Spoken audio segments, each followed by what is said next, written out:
17 members and associates of the Hells Angels are facing criminal charges in a violent attack.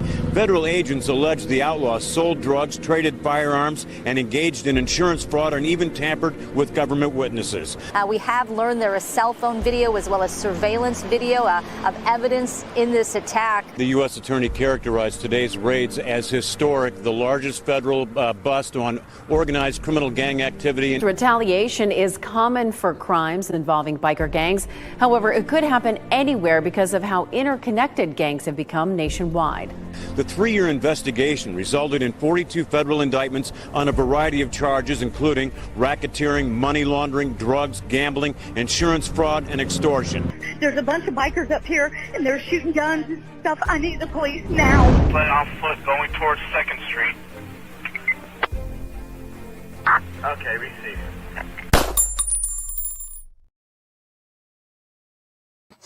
Welcome to this episode of Chattin with Staxx. I'm your host, Bill Staxx, and today we're going to talk about Sonny Barger, one of the legends of the Hells Angels. Some people don't like Sonny, but he is an absolute legend, and they can't ever take that from him, you know? There's a lot of drama, controversy around him, but he has a pretty wild story. And shout out to everyone out there that watches this show. I appreciate you. Got a lot of content on the way. I've been working on a lot of things for you guys, so you're going to enjoy the future. So today we are talking about Sonny Barger. And I have footage, and someone put in the chat as Stockton. Yes, from Stockton. Robert, how are you? Thank you for joining me. That's where they held his funeral. And I have helicopter footage from that day. I sped it up. It was an hour long, but I sped it up to 12 minutes. So it's a little fast, but it's helicopter footage. So we're going to play that, and we're going to talk about it. And then I have an interview with Sonny. Maybe we'll play the interview first, and then we'll get into the helicopter footage. But make sure you hit that like button, subscribe, and hit the notification bell. Put the bell on all so you get all my videos. Go back into the catalog. I have over 5,000 interviews from all kinds of people, different organized crime figures, motorcycle club members, actors, MMA fighter, UFC, boxers, crazy, all kinds of legendary people. If you can think about them, I probably interviewed them. And if you're thinking about, you should interview this person, I probably reached out to them. So, you were there at the funeral in Stockton. If you zoom in, Chuck Zito, you'll see the jacket he was wearing. It's all the foo-foo on the sleeves. Pretty funny. Oh, the one with the frillies, things coming down. Hey, maybe you could see it. Maybe you could see it in this footage I have. I have a couple of videos. Matter of fact, I have another video too that I'll play from I think it's a news clip when the funeral happened. So we'll get into all that. Let me find that one. Yeah, the foo-foo. He got the furlies on the sleeve. All right, let's check it out. Many people, some could not get in, and they just parked and watched. Fox 40's Garge Paul Songa joins us live from near the Speedway in San Joaquin County with how some are remembering Barger. Garge Paul. Eric, right now everything's been wrapped up here at the Stockton 99 Speedway, and the entire day, a lot of people have been coming in and out, and some took it all in. One by one, mourners came and left the Stockton 99 Speedway as the motorcycle community paid their respects to the late Hells Angels leader. with many standing on the side of the road, taking it all in. It's like a sea of just bikes and cars and people. It's crazy. Tristan Walker watched as people drove up and down North Wilson Way. I like to see the community get together like this. It's kind of a cool experience to see. It was an experience that brought people from different corners of the globe together for Hells Angels legend Sonny Barger's funeral. It was great. It was peaceful, respectful. This man attended the somber event, but did not want to talk on camera and said nothing was going to keep him away. The media tries to push fear, you know, like we're a bunch of dirtbags, and we're not. Then why wouldn't you go on camera? It's the whole mystique of it. Then if the media is trying to push fear, then why wouldn't you show your face on camera? That's kind of odd. I just find that pretty weird, right? Won't show his face on camera. But he says, oh, the media wants to push this and that, push fear. Well, you're not showing your face, so it's kind of like that's pushing fear, I believe. Don't you think? We do a lot for our community, you know. I feel like it was a really kind of like a family atmosphere. People from all over the country, all over the world, really coming to pay respects to him. Solana Rose and Jeff Dahl also attended the private event that featured music performances, a slideshow, and other ways Barger was honored, calling it a historic moment. He's the father in motorcycle clubs. I mean, I don't care what motorcycle club you come from. Without him, you wouldn't be here. Dahl believes some people did not come pay the respects because of how the event was portrayed, but he is glad he came. These are good people. Just because they ride motorcycles and they have the Hells Angels patch doesn't make them bad people. That's what I try to explain to people. They're not gangs. Like, they're not bad people. They're not all criminals. There's some bad apples in the bunch, but I mean, that's with anything, right? Kev, how are you? I'm doing great. How long have I been on for? About 6 minutes. Rest in peace, Sonny Barger. And tonight, no official word as to just how many people attended the funeral. Reporting live from San Joaquin County, I'm Barger Jr, Fox 40 News. Sheriff Patrick Withrow says that they had a contingency plan in place in case of violence. Fox 40's Rowena Shattuck says in case of violence, group who said they were not there to cause problems.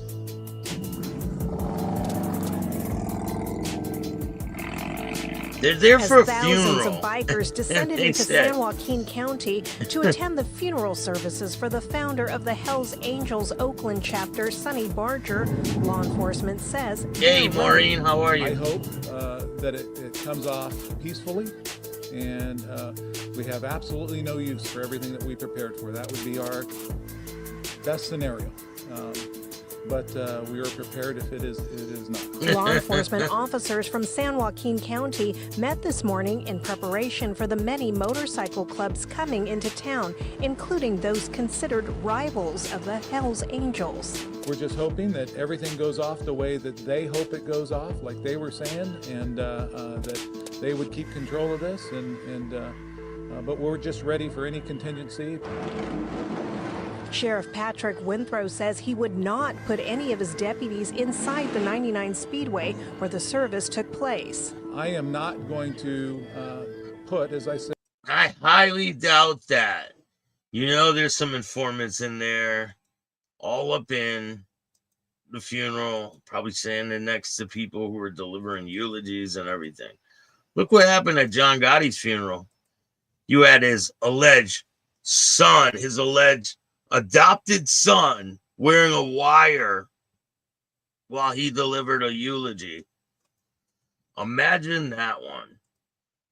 It's pretty crazy, like the lengths that some people will go. Like, we're going to get into that story down the road. But if you guys didn't know, I forgot his name. He's so irrelevant, the guy that wore the wire. But we're going to get into his story down the road.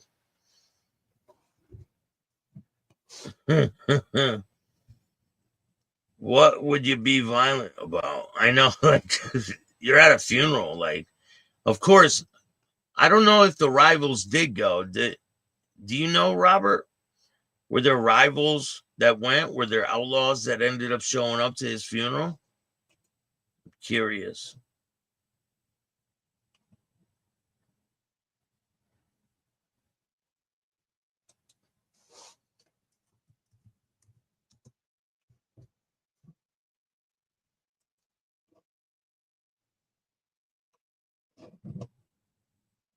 Any of our guys in harm's way. We did make contingency plans that if there was a medical emergency or something like that, where they could bring somebody out and we could respond safely and retrieve that person and get them whatever help they need. I spoke with a member of the Monterey chapter of the HAs. They said they're not here to cause any problems within the community. They're simply here to pay the respect to Sonny Barger. The sheriff says part of the safety concern is any of the bikers lingering in the area at any businesses and causing problems. We want what's best for our businesses here. Several of them have voiced concerns to us, stating that they might close before the end of this, just to be safe. He says safety measures have cost San Joaquin County alone $400,000, but says when all is said and done, including the cost to other allied agencies like CHP and Caltrans. So look at that. They spent $400,000 and there was no need for it. Nothing happened. There was never going to be anything that happened. I mean, things have happened in the past at other funerals and things like, and we're going to talk about that down the road, but the cost will be into the millions. Well worth it if it means everyone stays safe. We're going to be you said Stockton was their last minute thing because the city of Oakland would not allow them to do it there. It would have been huge in Oakland, right? High readiness until we're sure that our community is totally safe and things are back to normal. In San Joaquin County, Rowena Shaddix, Fox 40 News. And a short time ago, the San Joaquin County Sheriff's Office saying only a few minor incidents occurred in and around that area of that service. It ended at 8 o'clock tonight. They said they only pocketed $200,000 out of the $400,000. No need to worry. They're going to handle that money pretty well.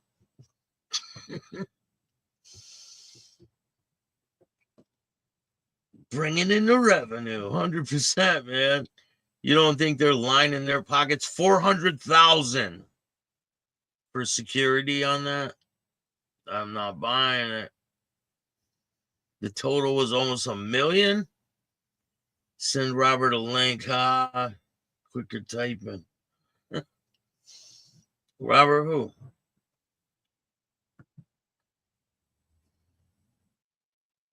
All right, let's get in to the helicopter view of the whole situation.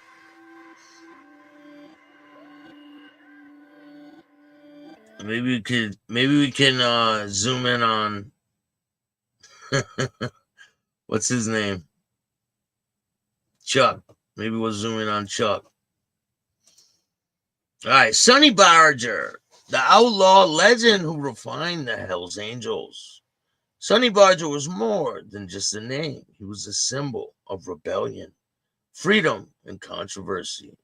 From the streets of Oakland to the international stage, Barger left an indelible mark as an iconic face of the Hells Angels Motorcycle Club.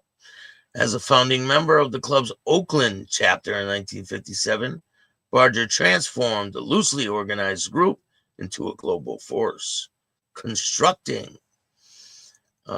redefining their structure. There was trouble in the beginning, post-war in Oakland. Born in Modesto, California in 1938. Wow, he's been around for quite a bit. Hubert, Sonny Barger, Ralph Hubert Sonny Barger Jr. grew up in a broken home. His mother left when he was just 4 months old. And in his childhood in Oakland was marked by economic decline, violence, and the search for belonging. Despite multiple suspicions, bruises with the law during the school years, Barger found a sense of discipline during his brief stint in the U.S. Army. It wasn't long after his discharge that Barger found his true calling, riding motorcycles. He and a group of friends founded the Oakland Hells Angels, sewing their own version of the club's now iconic death head patch. Barger wasn't the original founder of the Hells Angels. A lot of people think he was, but he was not. but his charisma and organization prowess soon made him the face of the club. In the 1960s, under Barger's leadership, the Oakland Hells Angels became the de facto mother chapter, with Barger unifying various splinter groups across California. While the club gained notoriety for its rowdy lifestyle, it also became synonymous with freedom.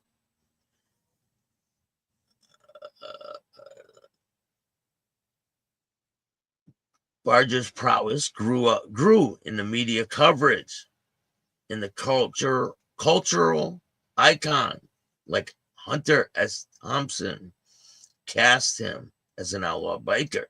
Thompson described him as the maximum leader, a blend of philosopher and enforcer, while others viewed him as a skewed tactician who navigated the club throughout the era growing notoriety. And everybody knows the Speedway incident, the concert. One of the defining moments in Barger's public life came at the infamous Ultima Free concert in 1969. The Hells Angels were hired to do security, but chaos ensued, culminating in a stabbing of a concert goer, Meredith Hunter, by the Hells Angels. The tragedy earned the Hells Angels, and by extension, Barger, reputation as violent enforcers. Barger defended the club's actions, accusing the Rolling Stones of poor planning and lack of accountability. And I don't know if people know, but the Hells Angels made the Rolling Stones pay. I don't know the exact amount, but they made them pay, and they did pay.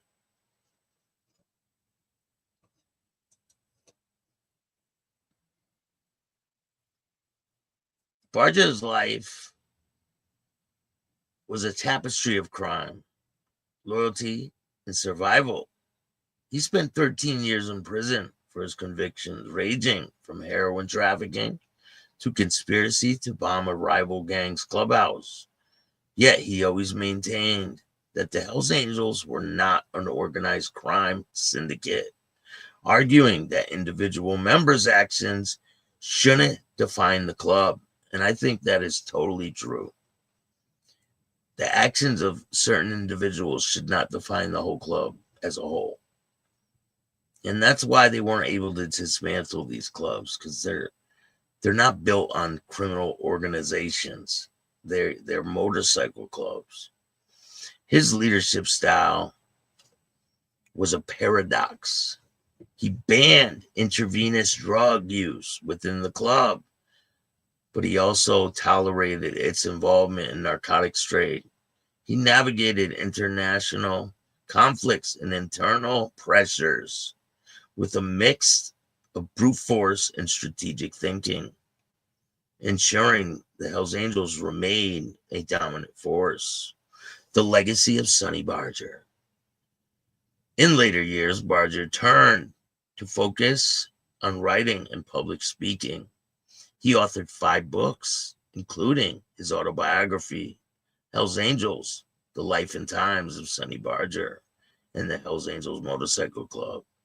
He also made appearances in television and film, showcasing a softer and more reflective side of his personality. Barger's death in 2022 marked the end of an era, but his legacy endures. He remains a polarizing figure, celebrated by some as a folk hero and condemned by others as a criminal. Yet, regardless of your perspective, his influence on the Hells Angels and the broader motorcycle culture is undeniable.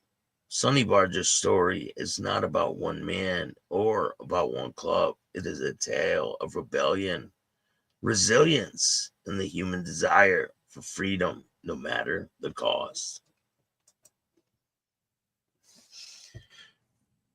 Hope you guys like that little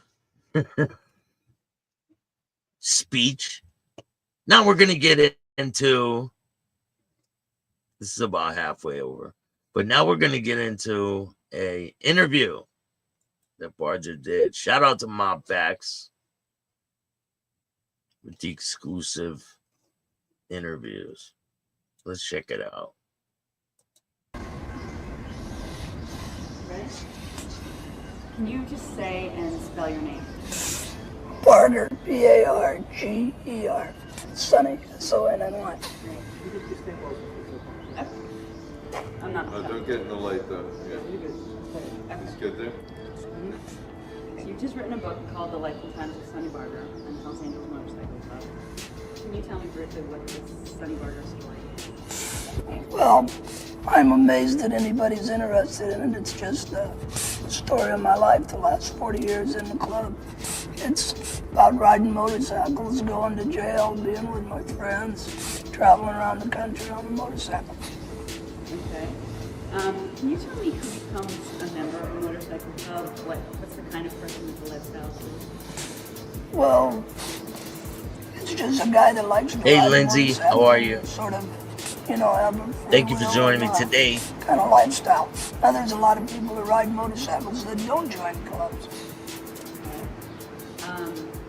And what about the Hells Angels? They started out in the 50s, right? Yes. They were sort of, at that point when they started out, they were looked at as sort of an outlaw gang. No, I don't think we were looked at as an outlaw gang in the 50s. I don't think the gang thing come in until the 90s when the federal government started telling all the local police agencies if they had a gang problem, they could get federal money, and then everybody became a gang.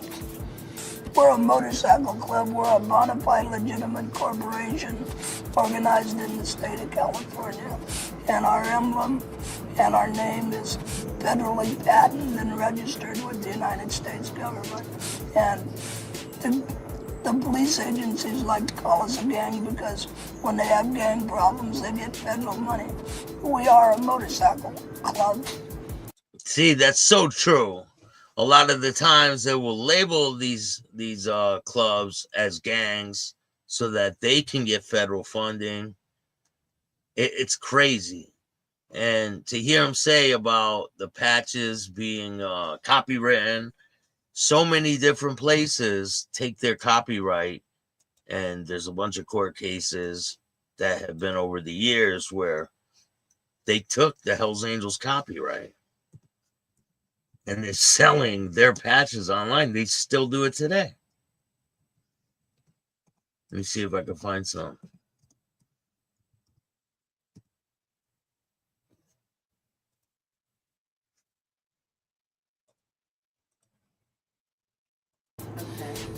So, as things, when were the Hells Angels incorporated? Is that recent? No, I believe we got our first patent in the late 60s. Okay, so there's a registered trademark, there's a website. Do you think motorcycle clubs have gone mainstream?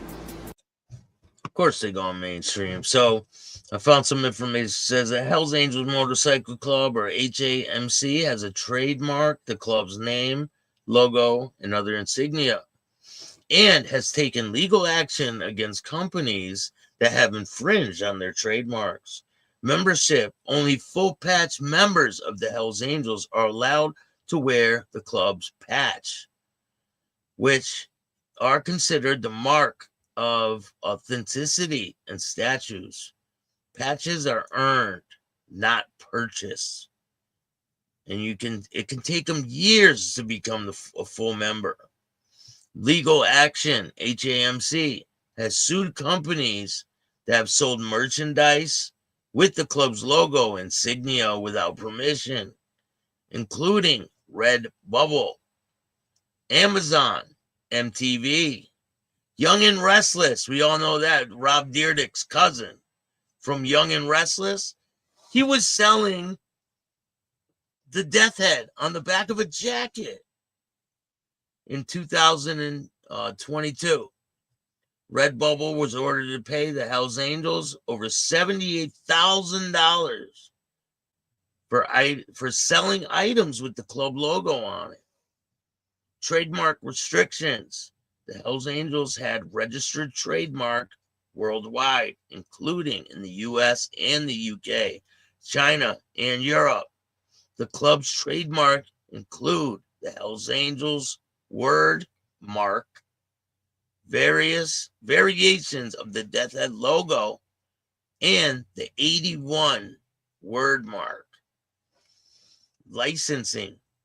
HAMC licenses their trademark to characters and their members, but will not license them to anyone else. So there's no one else that can get a license for any of these trademarks. Has to be full patch members. It makes sense. I know you can get these logos on Temu. Like, you can buy it right now on Temu. Let me see if I can find it.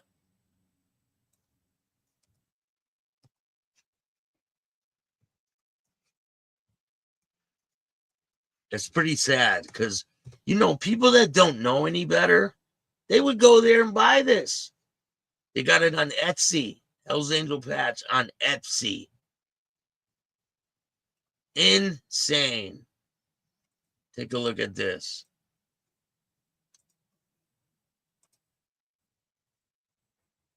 All this on Etsy. $69. 1% patch? Yeah, no problem. $8. Crazy. Even these keychains, like a non-person that doesn't have a patch cannot wear those. Like, who is going to hang these up in their house? Only some. But you can wear a support shirt. That's about it. All these other patches and stuff like that, you don't want to be wearing stuff like that. Ever. Don't ever buy this type of stuff. I don't see how they can get away with selling all this. It's insane. They even got Vagos. Black Label. I'm sure there'll be a lawsuit soon. It's crazy that they would infringe on their copyright so blatant.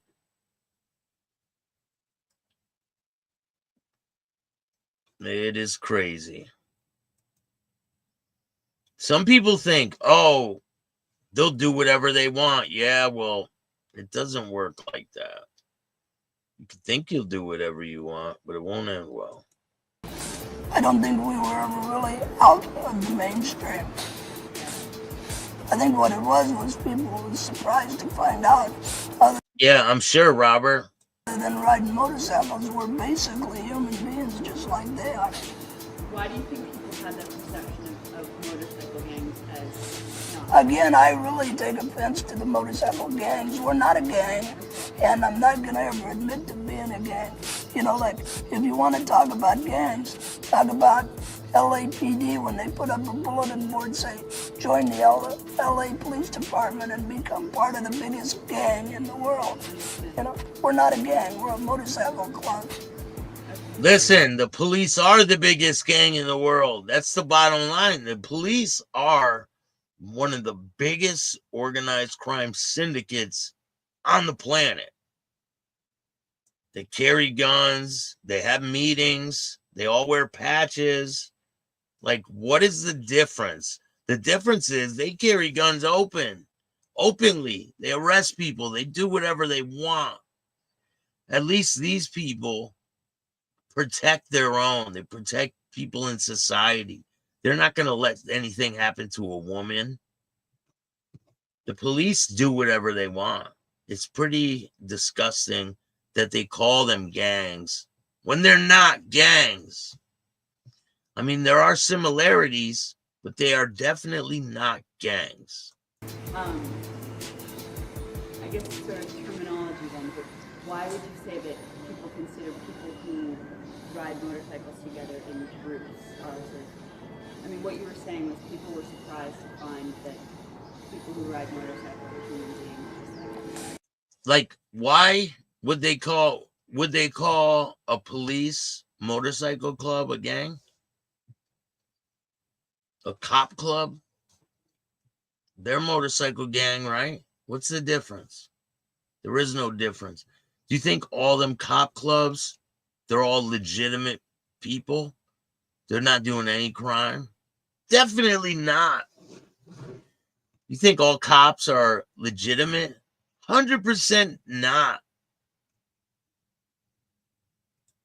Because the impressions they get are all from the newspapers, and the newspapers are usually supplied their information from law enforcement, and law enforcement needs a gang status to get extra money from the government.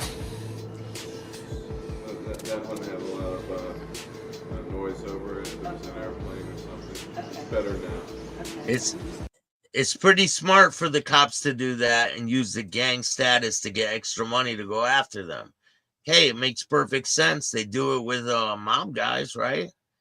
They say, oh, they're part of this group and we need funding, federal funding to go after them. Why do you think they did that with trying to associate the Latin Kings with the Gambino family? So they could get funding to go after them. They give them extra money for that type of stuff. And it's all about the dollar. We'll see what happens when Donald Trump and his new leadership goes after the Department of Justice, dismantles the FBI, sends everybody out in their own little wild goose chases. We'll see what happens then. Why do you think people view those who ride motorcycles or in clubs with other people who ride motorcycles as outlaws, as sort of other in society? Well, I think most of the things people read about motorcyclists come from the newspapers and the TV that get their information from the local and federal government agencies, and that's the way they put out their information. We heard the baby at the end of the last word. Okay. All right. Do you know if enrollment in the Hells Angels and or other clubs, sort of nationally or even worldwide, is rising or is falling, or if there's been changes in membership? I mean, it seems like, and I don't know what this is based on, that maybe motorcycle clubs are becoming increasingly popular, perhaps with the websites with the trademarks, that they're becoming more well-known. Well, I'm not sure that it had anything to do with the websites, but motorcycling is, especially people riding Harley Davidsons, is becoming way more popular. The rich urban bikers, or the rubs as they're called, and the yuppies, have raised the price of Harley Davidsons to where Hells Angels can't even hardly afford one. You know, the first motorcycle I ever bought brand new was in 1960, and it was less than $1,000. And I won't tell you what I paid for my new one the other day, but in Scottsdale, Arizona, they wanted $27,900 for it, which I didn't buy. Why do you think Do you hear this producer? He's like, oh, there was a little baby in the background. I heard the baby in the background on the last sentence. I heard a plane fly over. They keep trying to make him say the same thing again. Hilarious. Why do you think riding motorcycles or just biking in general is becoming more popular? Well, it's a lot of fun. What's fun? Well, the feeling of riding a motorcycle, it's not anything you can explain if you haven't done it. There's no way I can explain to you what it feels like.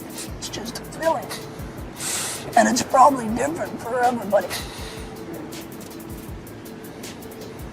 Hold on a second. Yeah. So you're another one of them government people.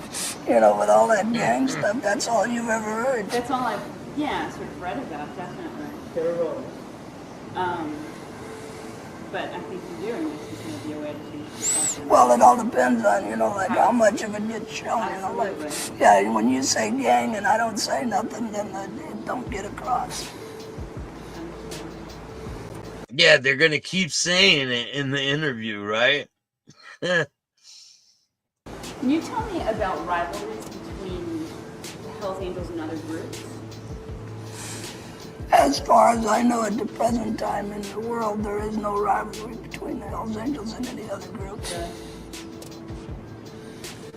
But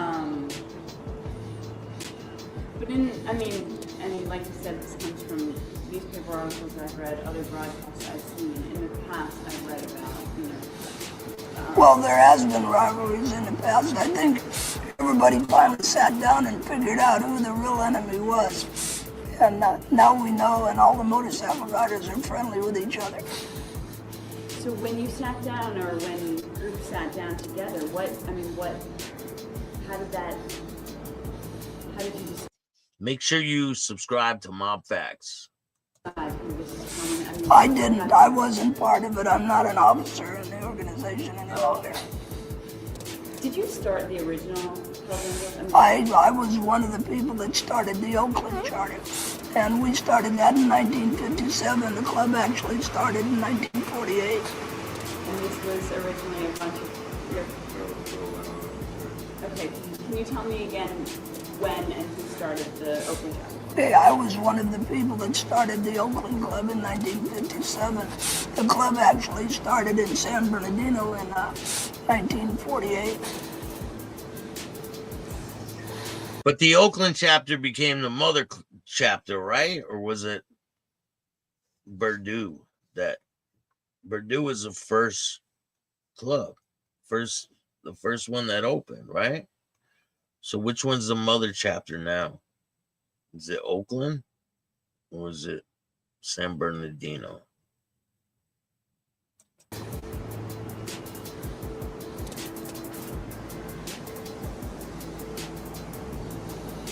What kind of things does... Now you're the Arizona chapter? Yes, I'm in the Cave Creek, Arizona charter. Cave Creek, Arizona charter. And as a group, what kinds of things do you do? We ride motorcycles. Right. Where, from where, for... Anywhere in the world. I got on my bike last week, rode to California, attended an income meeting there, got on a plane, flew here, flying out of here today, get on my bike in California, ride back to Arizona. Open my new shop there Saturday, get on my bike and ride to Chicago, and then start back down Route 66, back to California, and then back into Arizona. And then I'll ride up into Montana. From Montana, I'll go over to Sturgis. I'll catch a plane in Sturgis and fly to England. I'll fly back from England to Sturgis, meet my wife in Sturgis, and we'll ride back together to Arizona. Damn, this dude's riding all over the place. And I wonder, does he take the bike with him? Does he have it shipped, or does he have a bike at all these places and he just gets off the plane, jumps on another bike? Like, how does that work? And maybe take a break for a minute. That'll be in late August. And when you ride, are you riding with 2, 3, 10, 20? It all depends on where you're going and what you're doing. On this, there'll be a minimum of a few people to a maximum of I don't know how many. We're not hearing your questions. So, in other words, I gotta act like if you incorporate her question into your answer, that'll help her. Thanks.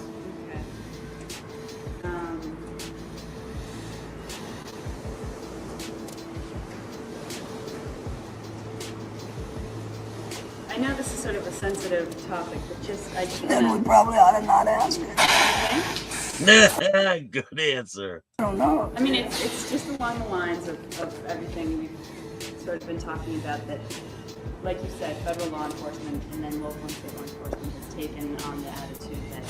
Well, I don't mind you asking the question if I answer it, but what I don't like is when you ask the question and I give an answer and then you take part of it out and it sounds something like I might be agreeing with you. So I have no control over how you're going to edit this. Well, I'll ask him to answer it. We'll see if I'm careful about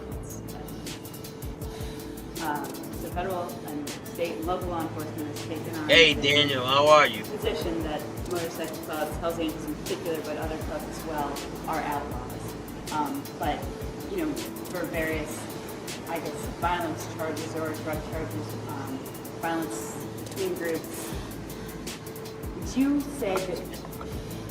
Go ahead, you keep going on, Trump. Would you say that technically motorcycle clubs are not outlaws? Would you say that they're, even though federal law has sort of taken on this attitude, would you say that the groups are outlaws by sort of attitude? What I'm getting at is the notion of 1% that I've seen, this sort of 1%er term that I've seen referred to but never really explained. I guess could you explain that term? The term 1%er came about when the American Motorcycle Association said that 1% of the motorcycle riders are a bad group. They're the 1% that runs everything for the rest of the riders. At the time, that was in the 60s, we took the position that there was probably 99% of the motorcycle riders in the United States did not belong to the AMA. So everybody that didn't took to wearing a 1%er patch. And that's where the 1%er originated from. Thanks for bringing that up. So the Hells Angels has no affiliation with the American Motorcycle Association? No. And the older ones of us that were around in the 50s and 60s, when the AMA decided that if you had anything to do with death or dying in your name, you couldn't belong to the AMA. We banned our members from belonging to the AMA. Over the years, that has sort of changed, and there might even be a few members that belonged to the AMA before they got in the club and still do. Myself, I don't belong to it. I have nothing to do with it. We have our own motorcycle rights organization called the MMA. And what is the MMA? Modified Motorcycle Association, and we lobby for motorcycle rights. Yankees for life, what's going on? How are you? It's been a while. I got a huge surprise I'm going to show you guys in 1 minute. I think that's all the questions I have. Is there anything else? Can I ask? But look at her when you answer it. I've heard that. Right? I know this interview is kind of off. Like it's not. It's like she's asking the dumbest questions. When there are wars during Bike Week between the pagans and the what's it called? Look at her. Well, the bottom line don't is, look at me. yeah, but I mean, I have to tell you with the question. I can't answer. I've been to Daytona, so I can't answer that question. Oh, okay, that's just Daytona. In Kansas? That's where Bike Week is Daytona. Don't they have one in Kansas too? Not that I know of. Oh, okay, so you don't know about it. Okay, I guess that's the only question I had. But is there anything else you want to add that I haven't asked? Here. Let me, get back. No? No. Okay, anything more? He's about done. Can you tell me, I mean, you said it's about your time riding, your time... Well, it's about my life, not just my time riding. It's... That's okay. The book is about my life from my birth till today, 61 and a half years. It's like being born, growing up in Oakland, getting a motorcycle, going in the Army, getting out of the Army, riding a motorcycle, going to prison, getting out of prison, riding a motorcycle. It's just... How old were you when you got your first motorcycle? I got my first real motorcycle when I was 18 years old, right after I got out of the Army. How long were you in the Army? A year, a little over a year. I went in underage, and I got a honorable discharge underage. And what did you spend time in jail for? I spent one time in jail for possession of drugs. And when I got that conviction, I got a 15 to life. So I pled guilty to a couple of possession of gun charges as a felon, from a marijuana prior. And then I... 15 to life for drug charge. Wow. Can you imagine sitting in prison for 15 to life for some drugs? Hell no. I think I had an income tax evasion at the same time I pled guilty. What I did was I pled guilty to everything, cleaned the books, they run it all concurrent.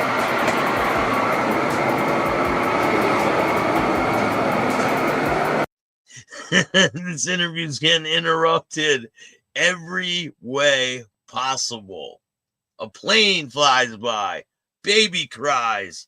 Now some truck drives in back of him while the woman's asking the most ridiculous questions on the planet. But shout out to Mob Facts for the great content.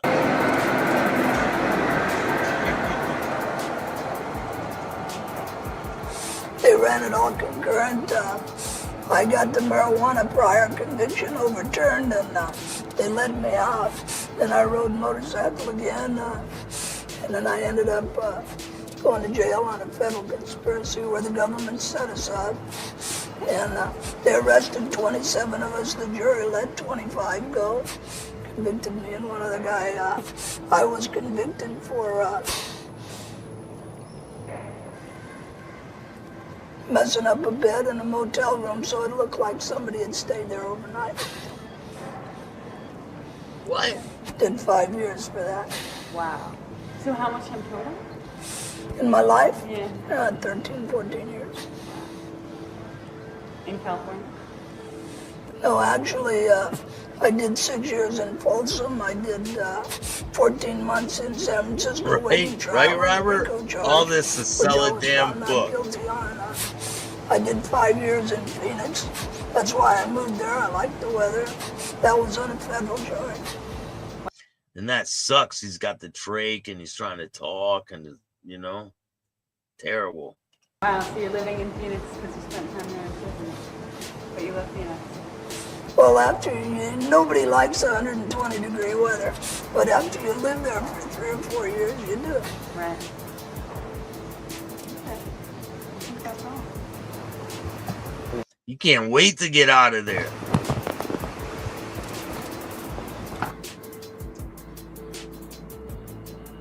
Is that about where? A little bit further?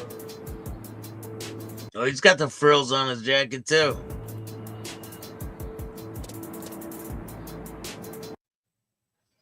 He was a short guy. The picture with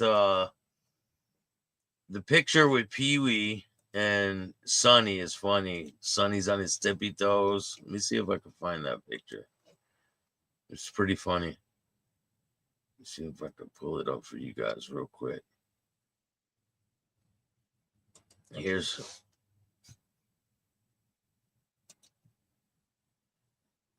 Yeah, I found it. Check out this picture of Pee-wee and Sonny. Here's a couple pictures of them. Here's one.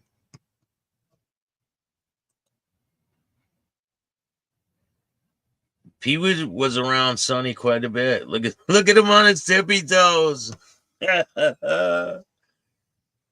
Pee-wee is a huge dude. I got to meet Pee-wee. He's an absolute gentleman. Great guy. Big things in the future. It's funny. Look at him on his tippy toes. Lots of great content on the way. Hit the like button. Subscribe. I got a surprise for you guys. You guys ready for the surprise? Check it out. Salvatore Luciano Raimondi, and I'm chatting with Staxx. If you don't like it, start your own podcast. If you like it, press the like button. If not, hey, there's a million and one other podcasts you can look at. There's no big deal. Oh, new interview dropping. Stay tuned. Go check out Anthony's new podcast by Universal Pictures, The Confessions of Anthony Raimondi. Lots of big things in the works. I appreciate all you guys for watching the show. You guys are great. If you want to donate to the show, we got a toy drive coming up. We're going to get toys for the kids at the homeless shelter. You can hit up the Cash App at Chattin with Staxx. If you want to be a guest on the show, email me at BillStax2021, or you can donate through Venmo, PayPal, Super Sticker, Super Chat, Zelle, all that good stuff.